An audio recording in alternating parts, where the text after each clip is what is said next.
Thank you, Leah. Okay, what is Night Owl? Um, I am going to read some things off of this notebook because I have a lot of things I want to tell you, but I will try to make it entertaining. So basically, it's from booking to finding work to gigging and managing mental health, etc. Millions of things in between. Women and gender expansive music professionals experience shared barriers to success and are still wildly underrepresented in this industry. We deserve a collaborative, peer-designated space where we can feel safe and supported as we navigate our careers. So we're here to challenge the systems that work against our success and reimagine more sustainable, equitable business models for us in music. That was my quick summary. I have to admit, and I'll say more. I've planned this night. I have a format for it. I have a vision.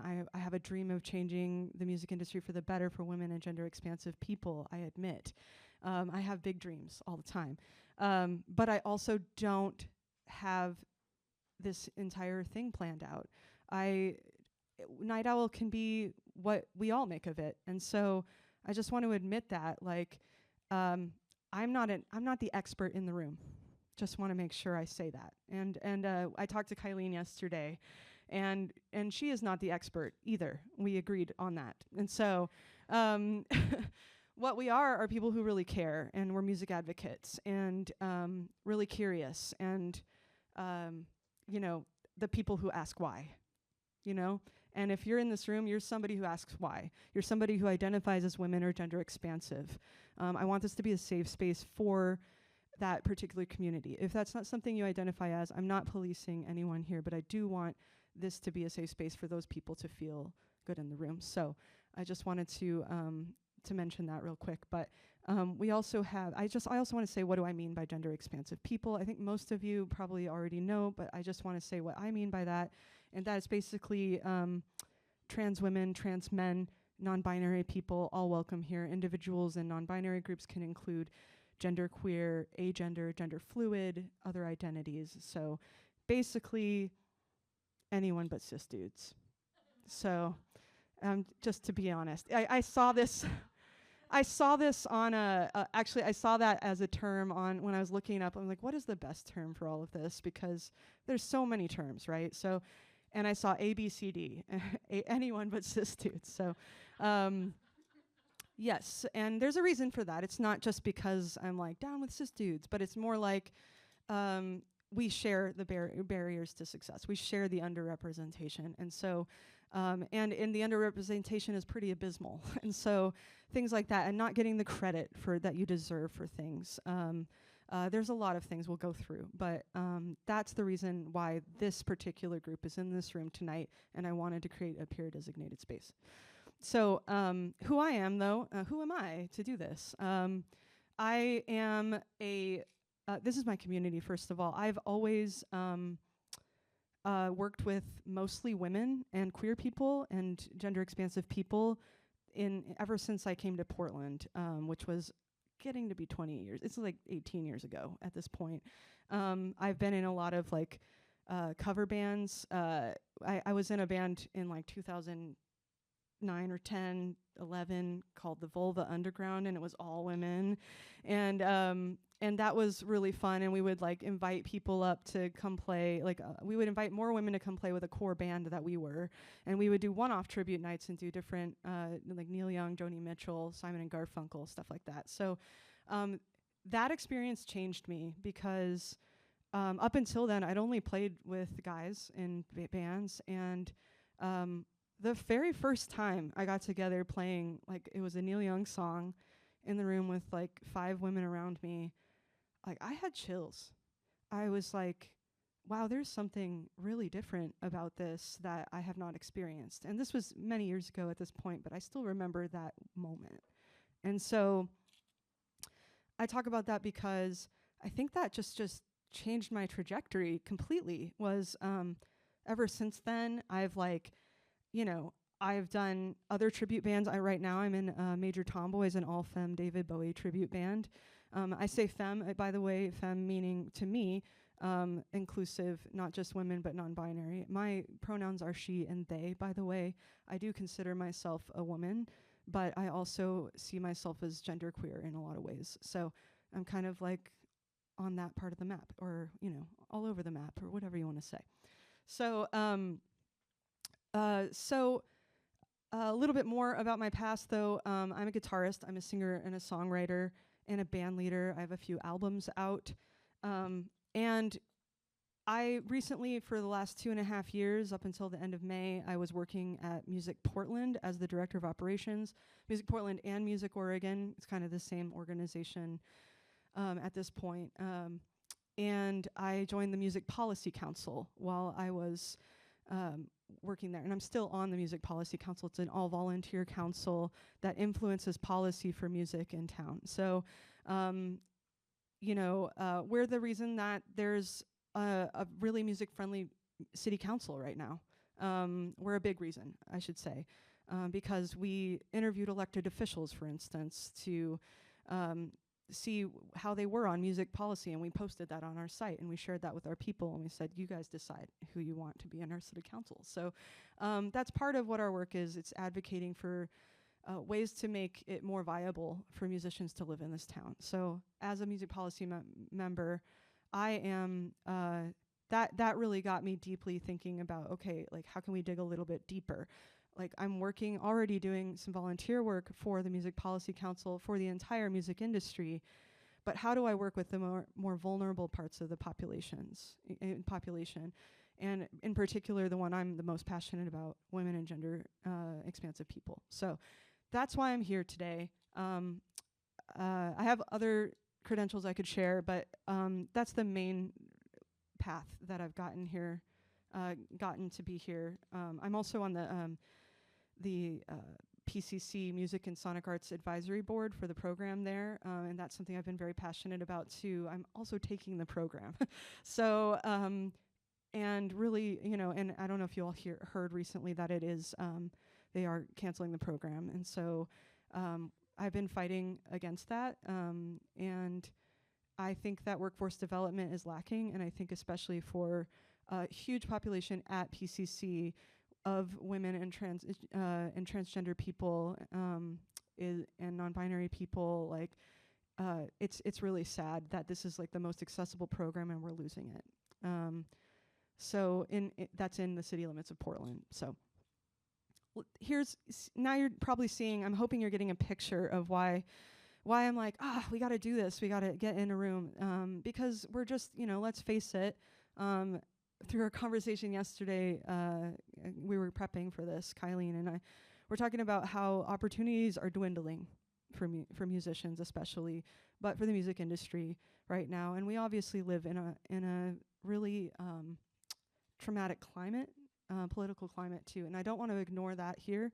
And so, yeah, it's time to get in a room together. Yeah. So, let's see.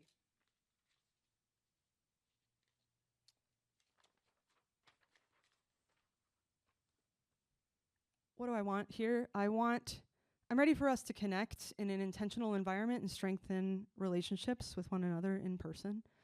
I want to get to know each other's strengths so we can understand how we can help each other. If somebody's like, I'm really good at booking, or I'm really good at graphic design, or I'm really good at, you know, getting in the room somewhere, you know, like those are like, you know, ways to help people's careers, and we can know that about each other and help each other.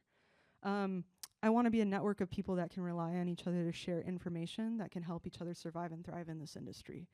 So that can be like, you know, stay away from this unsafe place. It can also be, here's like the contact you need for getting somewhere, for your next gig or something. I want to imagine I skipped one. I want to collaborate to come up with achievable creative solutions to expand opportunities by breaking through these barriers.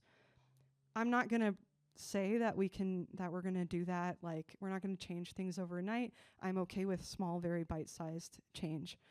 And even if it's just us in this room helping each other, that would be a win for me. So And then I want to imagine, this is like where I feel like this is my, like, this is where it gets really fun for me, is imagining new non-hierarchical, non-patriarchal models for the industry that value the artist's work and well-being first. That is where I get chills. That is where I want to talk about, and I've been talking about with individual friends, and I was like, we need more people in the room. Y'all are very creative people.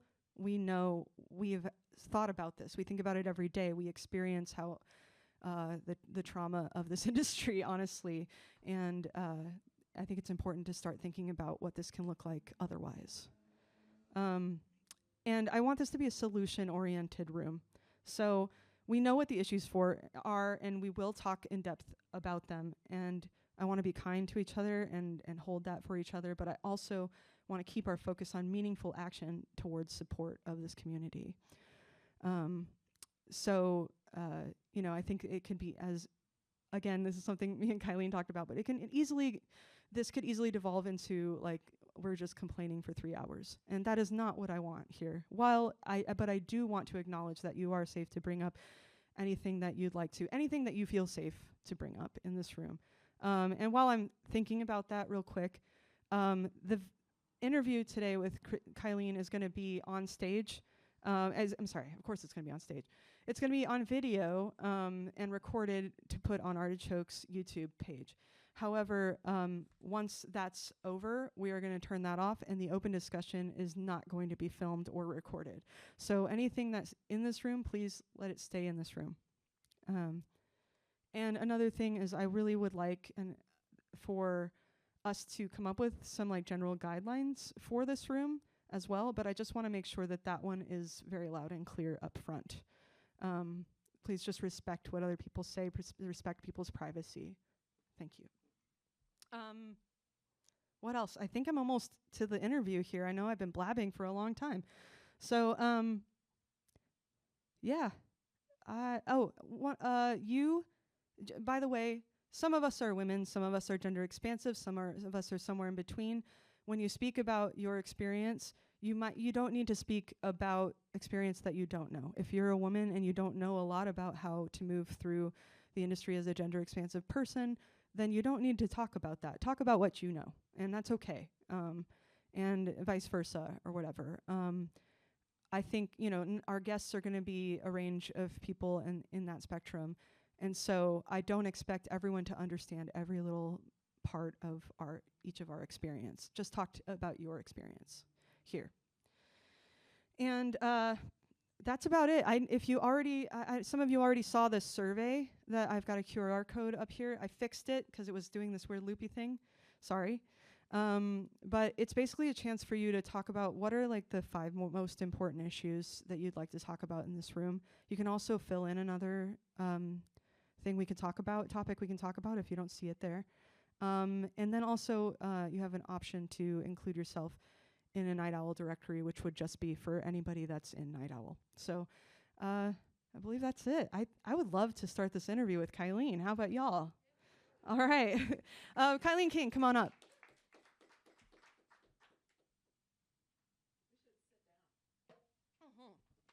Yes.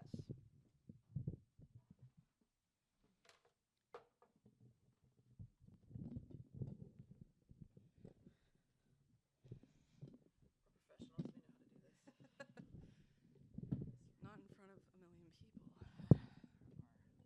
Millions. Yeah, millions. Millions.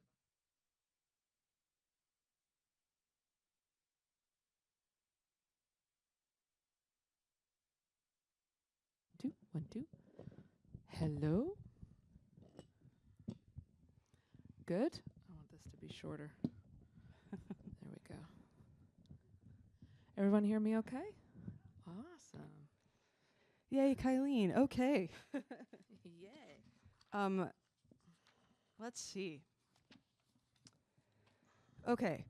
So I already said that Kylene is a musician and social worker on the way to get her license to be a clinical social worker.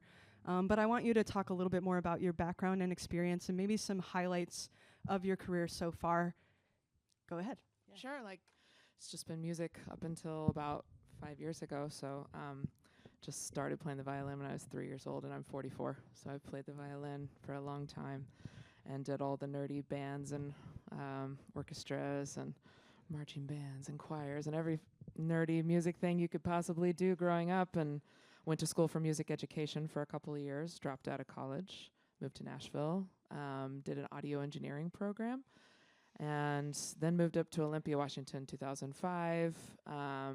Did a little bit of music there in the scene and moved to Portland in 2008. And in about 2009, I started picking up steam with musicians in Portland. I played with all kinds of people. I was meeting mostly people in the jazz community here, and got connected to some studio owners like Tucker Martine, and started playing on some cool records, and just met some, bigger names, I guess, in the music business in Portland, and then started touring. I toured with the Heartless Bastards for a year and a half, which is a southern roots rock band in Austin, Texas. I did not know that, and that's awesome. Yeah. It was pretty cool. My first pro experience touring. I did touring before that, but that was we paid thousands of dollars to go on tour, and this was me getting paid, not that much, but got paid some. And then I worked for Brandy Carlisle from 2018 to 2024, and that was my last touring gig. And during the pandemic in 2020, I decided, I think I'm a therapist. And so I went back to school and finished my undergrad in social work, and then I just finished my master's program in social work in August. And I'm now an associate social worker and musician, and I'm kind of doing both at the same time. Yeah, clients and music split evenly somehow in my brain. Yeah. Yeah, and then, isn't it that your music experience kind of influenced that decision as well? Absolutely. Yeah, and thank you for bringing that. You asked what some highlights were. Yeah. I did have some highlights. I'll jump on that first, and then I will address that question. Gotcha. My highlight, I think, of any of the whole music career was getting to play on Saturday Night Live, which I did in 2023. And it was a Christmas episode with Steve Martin and Martin Short, so you can check it out. Brandy Carlisle was the musical guest, and that was surreal, to say the least, to get to be there growing up watching that show and then getting to be on that stage. Come talk to me about that. That was crazy. And you can't get more classic than Steve Martin and Martin Short. Exactly. Honestly, on SNL, oh my God, that's awesome. It was so cool, and I felt so lucky to get to do something like that. And I've had a lot of cool experiences because I got to play with Brandy. But that was for sure a highlight. And then, honestly, outside of Brandy, a highlight happened just last month. I went out to London and recorded at Abbey Road for 4 days straight. With an artist from the Bay Area who's been hiring me and a bunch of local artists to play, and getting to be in this studio where the Beatles recorded, and one of the rooms they haven't changed since the Beatles recorded there, and it stinks like mildew, and it's stained and disgusting, and I was like, this is so awesome. And all the microphones are old and beat up and covered in black soot or something, and one of the pianos that I got to play on had Paul McCartney's cigarette stains on it, and that's just sitting in my vocal booth, and I'm just looking at it that's Paul McCartney's cigarette stain. It was so cool. So that was a highlight. But for sure in 2020, when music stopped, basically, and me kind of jaded, the point of getting jaded with the music business was building over the years, and when everything stopped and I just had time to sit and think, that's when it hit. And so I was listening to a lot of mental wellness podcasts, and one of my favorite therapists is Esther Perel. You may have heard of her. She's pretty well known at this point. I was listening to, weirdly, just a random interview with her, and I had an epiphany where I sat up out of bed, and I was like, oh my God, I'm built to be a therapist. And the part about being a therapist for musicians didn't come until a little bit later.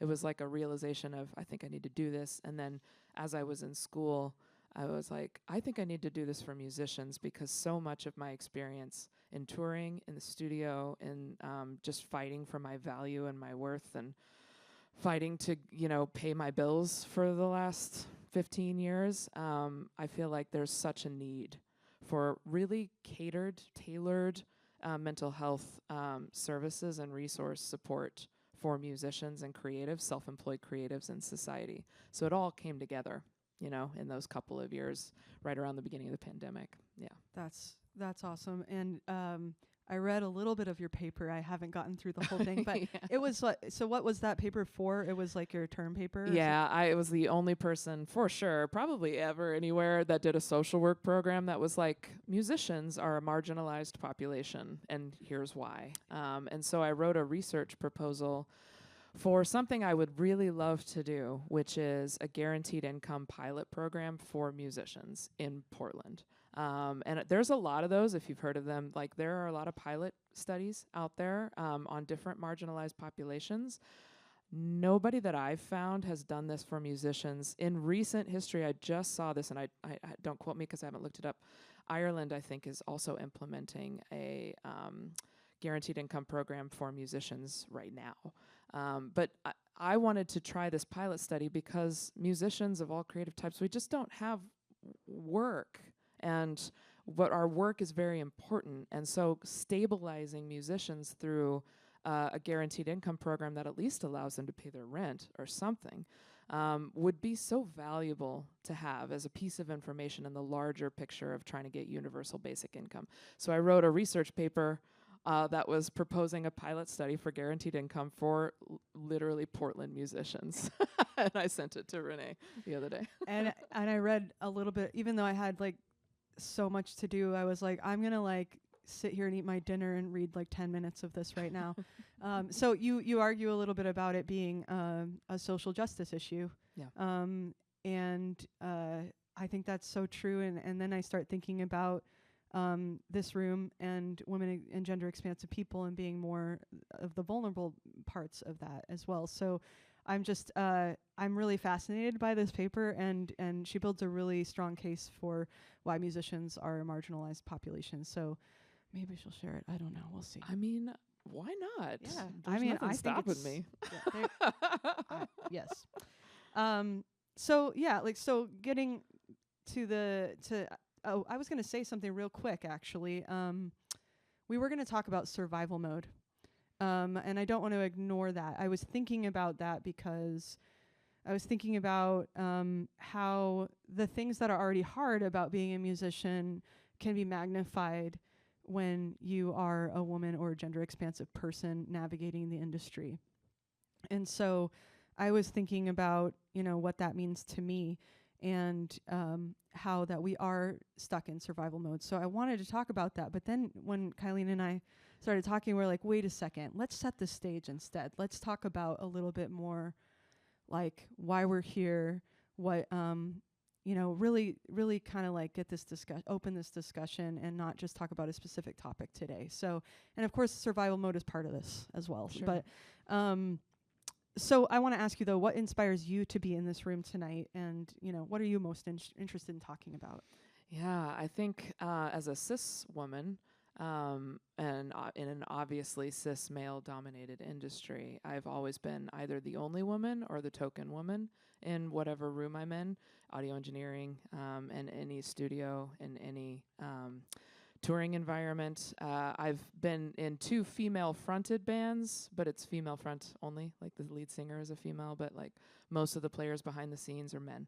And there's like a token female on the crew, or there's a token female in the band. And even in Brandy Carlisle's band, like there's only a few women in that band and only a couple women on that crew. So it's just been something that you kind of you're hyper aware of it, but you're trying to play it cool all the time, just like, no, I'm one of the guys, or whatever you got to do to get through it. And like Renee said earlier, when you first played in a band with all women, how it changed you. And I've only once played in a band with all women, and it was with a band called the Cabin Project, who still plays in Portland regularly. They're awesome.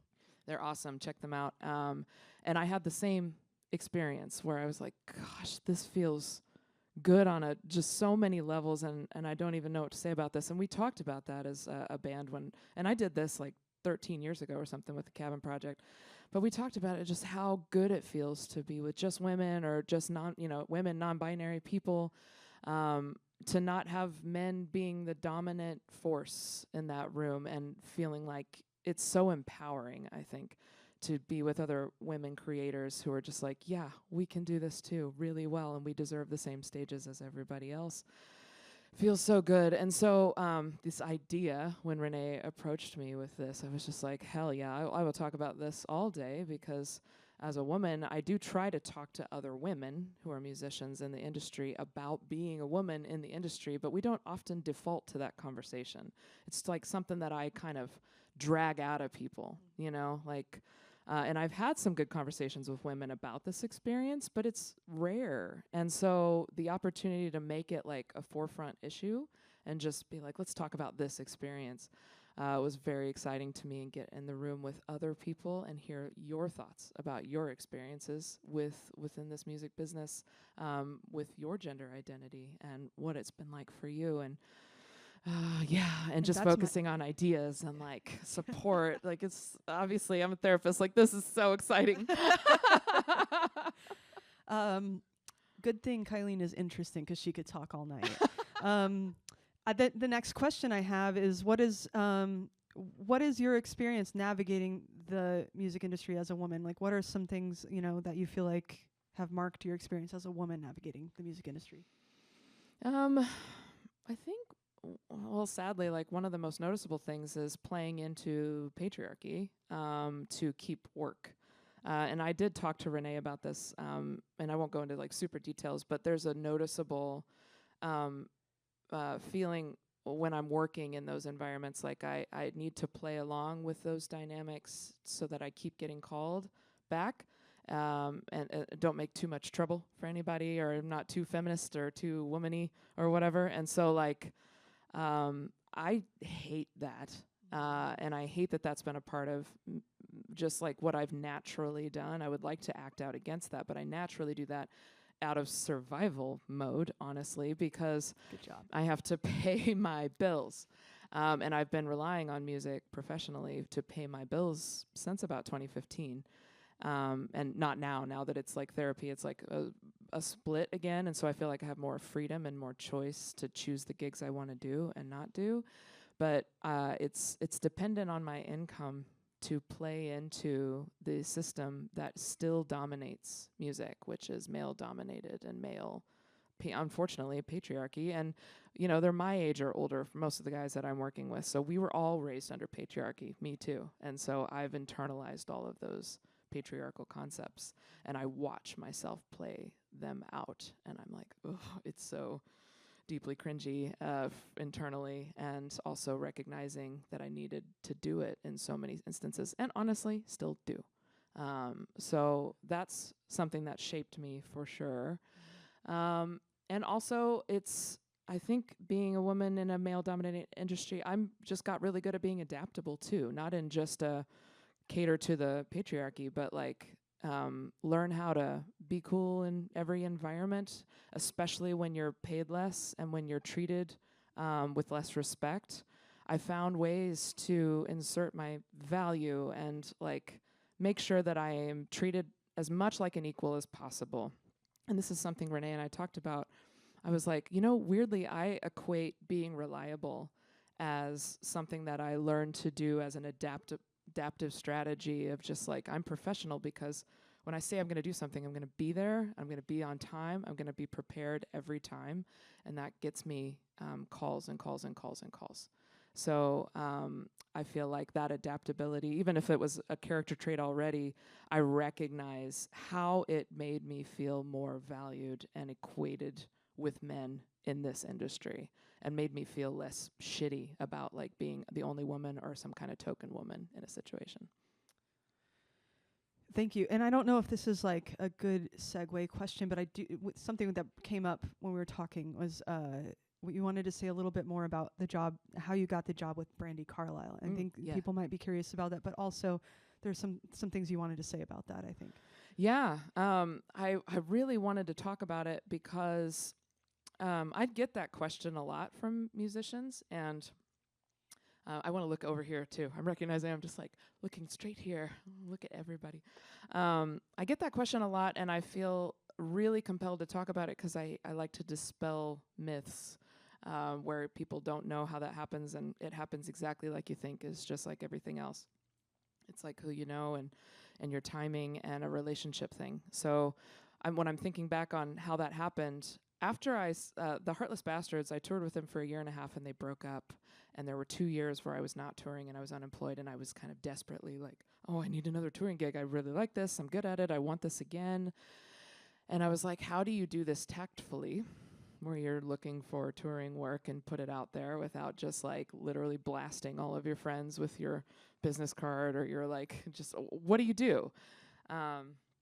And it kind of came out naturally, where it's the thing that has always worked for me musically. I don't look at relationships as being business transactional relationships at all. I always approach every relationship with a genuine, authentic, I just want to know you and be your friend. And then whatever comes out of that, that's super great. And so there was that period of time where I was just like meeting up with people socially that are my friends, going out to dinner, or going out for a coffee and just chatting and shooting the shit. And at that time, I had a dinner with my friend Laura Gibson, who's a singer-songwriter in town, and we were just talking about our lives. And she's like, "What are you up to?" And I'm like, "Well, I lost this job, and I really want another touring job." And I remember that came out very naturally and casually in conversation at the time. I'm not promoting myself or like desperately looking to meet up with people just to say I'm looking for work, but that's how it played out.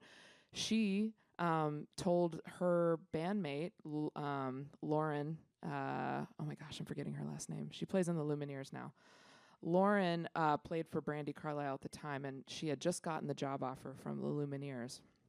Laura Gibson told Lauren that I was looking for touring work, and I'm a violinist, and Lauren's a violinist.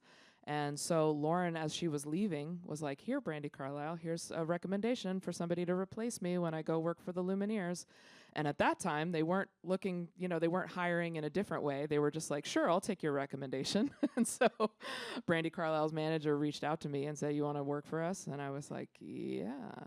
And got that job. And the first show was my first time meeting them. I showed up for the sound check, and that was like the first day of my job.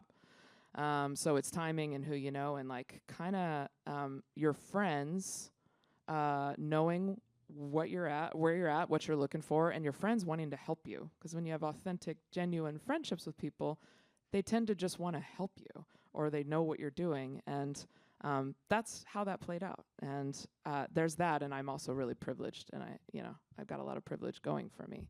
I've got a lot of luck going for me, and I'm pretty vocal. I'm wordy. I talk to people about what I'm after, and I just put myself in those situations where I'm meeting people and talking to people, and I'm introverted and socially anxious. Like, this sucks, right? But it's like I also want to connect with people, and I feel like that's how everything else has worked for me. Privilege, luck, for sure, and genuine, authentic relationships. Yeah. I'm going to add to that, though, Kylene, because I remember reading a quote by Patti Smith, and I don't remember the exact quote, but it basically was saying something about, like, focus on being good at what you do, and that will sell you. You don't focus on the business stuff. Focus on being really good at what you do, and that's going to move you forward. And to me, like, that's part of this as well, is like, I don't think that Brandi Carlile's manager would have called you up if somebody knew that, like, somebody that they respected knew that, trusted that you were good.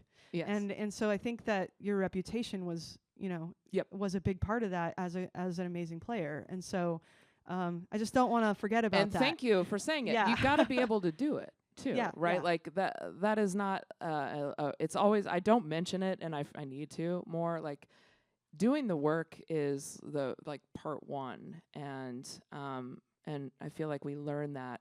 It just, like, the metric of what doing the work means is what I have, like, an issue with, of just, like, whatever you're doing is what you do, and it's awesome, and I'm not like trying to judge how good or bad or whatever it is. Like, it's just what you do. And so what I do is, like, I'm pretty creative player, a classical training, but like creative arranger and improviser and composer, and so it makes a unique situation. And I am adaptable, and so I know I have these skills to get into that position. And then I said yes when the opportunity came around. But that's really all it is. And so not everybody gets that chance. That's why I harp on privilege and luck, because you can do all these things, but a lot of these things are out of your hands. You might be talking to all your friends about what you want and never get that opportunity. So I really acknowledge how much is out of your control in terms of that kind of opportunity. Yeah. And it's also interesting, like, that you think about the privilege and luck part of things, but then you just finished also talking about how you've navigated the industry as a woman and the barriers there and the sort of things you've had to kind of go through as well. So like privilege, luck, and going through some like I guess rigmarole, you know, some sort of like emotional rigmarole to get where you are, you know. In fact, actually, I was going to read statistics, I forgot, but this is one that applies, that I think is really interesting. Not applies totally directly, but I really liked this passage from an article I read today, if y'all don't mind. One of the issues that is a huge issue, perhaps the most important issue based on some things I've been reading, is sexual harassment and assault. Let me read this little passage. It says, take sexual harassment and assault, the most urgent issue still. And more than 70% of women in music who have been sexually harassed or assaulted did not report these experiences. Instead, they work around them. So creators we interviewed described wearing sweatpants to the studio to avoid being harassed, only taking fan photos with women to avoid being groped, and always having a male family member present to ward off unwanted sexual advances. I thought this was very interesting too, because we are talking about being a solutions-oriented group. So it goes on to say something very creative that I thought was really cool. That South African amapiano artist Kanizia told us how she even writes choruses with phrases like "move out of the way" to help women at clubs turn men down in a playful manner that avoids conflict. And in these situations and others, another female creator described the harassment and abuse perpetrated by others. It becomes your problem. So yes, and it's kind of ironic in a way that we're sitting in a room talking about being solutions-oriented, and that we are women dealing with these problems on our own so much of the time. But the good news is we're here together. That's why it's more important that we have the support. So just thinking about that a lot. And I kind of digress. Let's get back to you a little bit more, Kylene. I guess I did want to add one more thing actually before we get back to you. I was gonna you were talking about moving in the industry, and I wanted to say a little bit about my experience as well with that.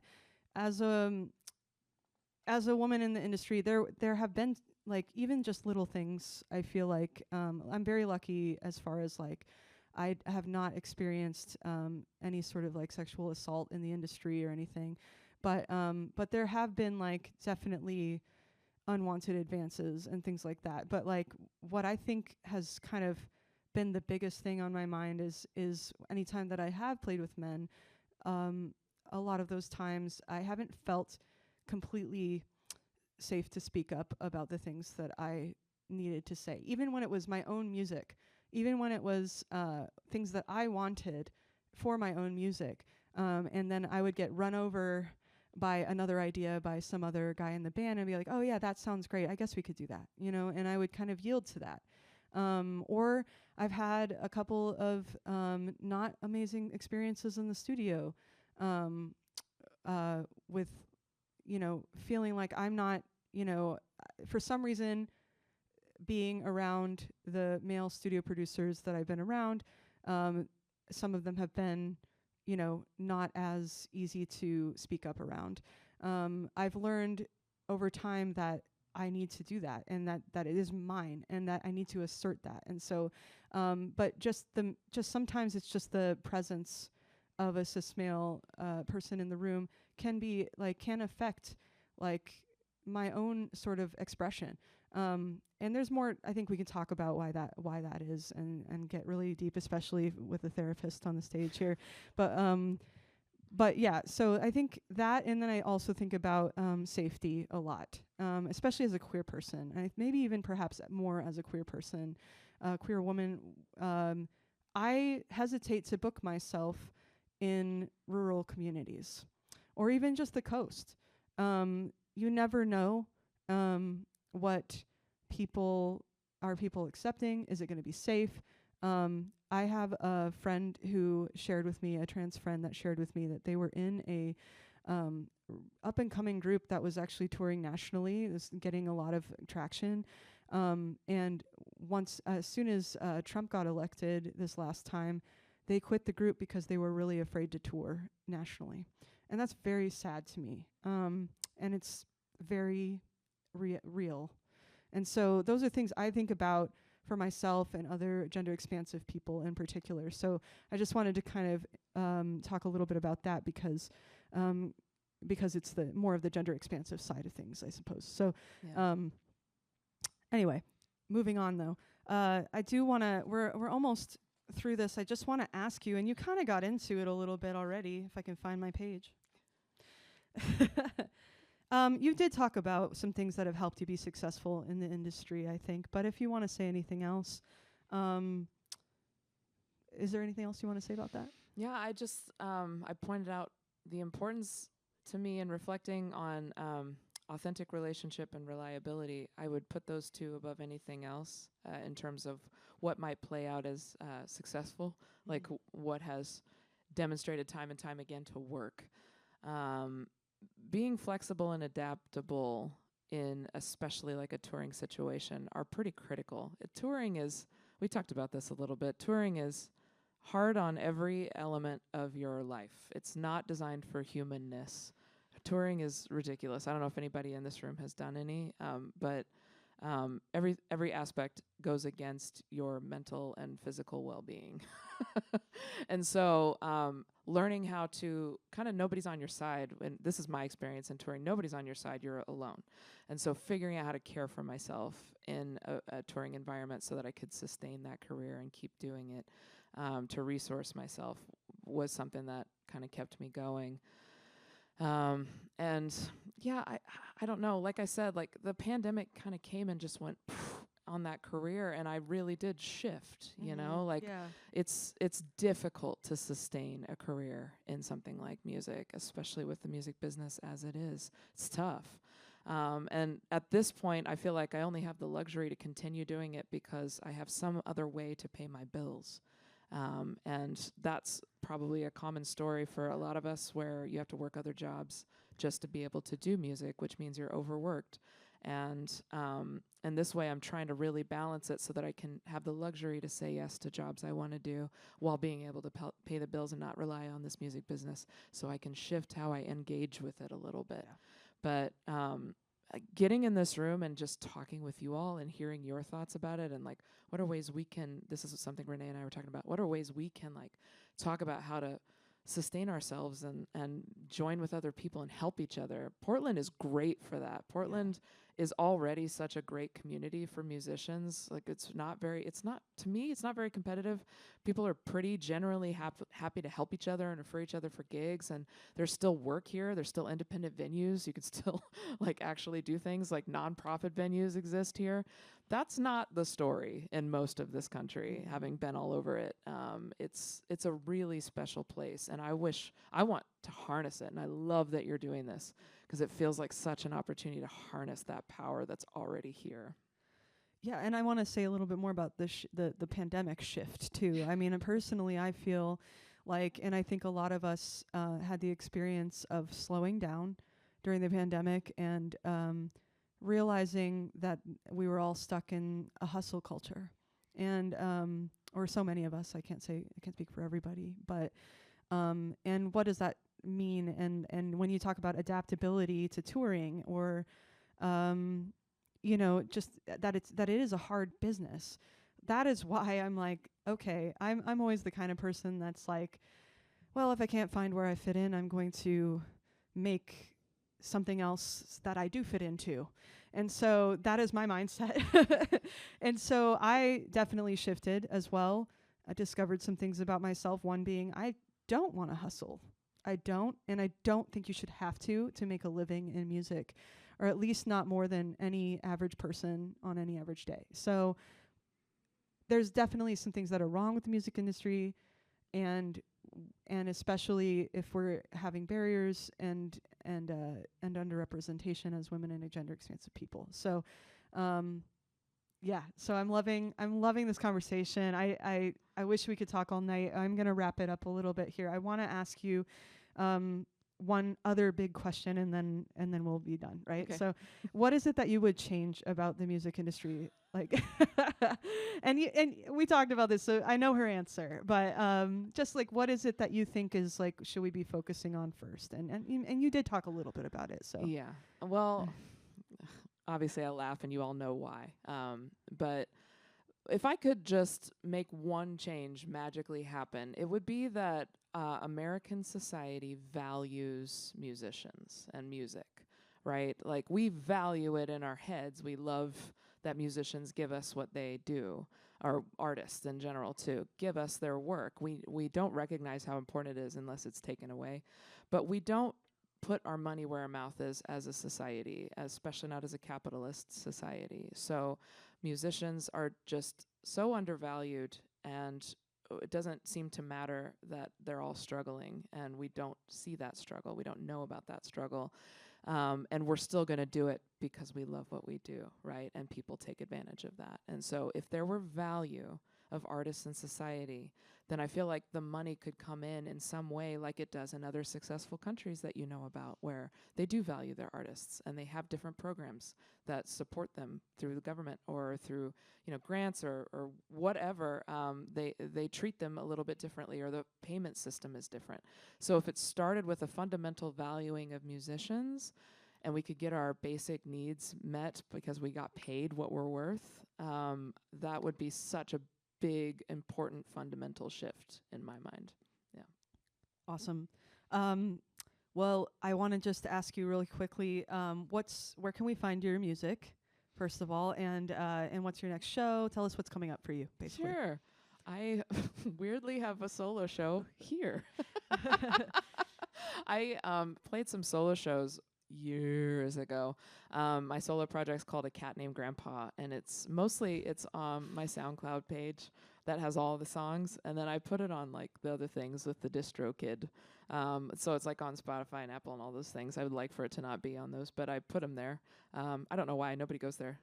Nobody listens to this music, but it means a lot to me, and I never made a record or anything with it, but I just have a SoundCloud page called A Cat Named Grandpa, and my friends Ben Landsberg and Rachel Taylor Brown asked me to come do the Swan Song benefit that's at Artichoke on November 20th. And so I'm going to play 5 of my solo songs, and I have to basically relearn how to play everything. So I'm playing guitar and piano and singing, and it's really uncomfortable, and I'm so nervous and really excited. So It's going to be that's great. what's coming up. Okay, thank you so much. Please give a round of applause for Kylene King. Kylene King. This was like the dream first interview. Thank you so much. I appreciate it. Thanks, And I Renee. would like to have an open discussion here in a minute. I'll give you guys a couple minutes to maybe get another drink if you would like to. And we're going to listen to A Cat Named Grandpa while we're doing that. So thanks for being here. Stick around. Let's all talk about this for a little while. I won't keep you too long, okay? Awesome. Thank you. Yay!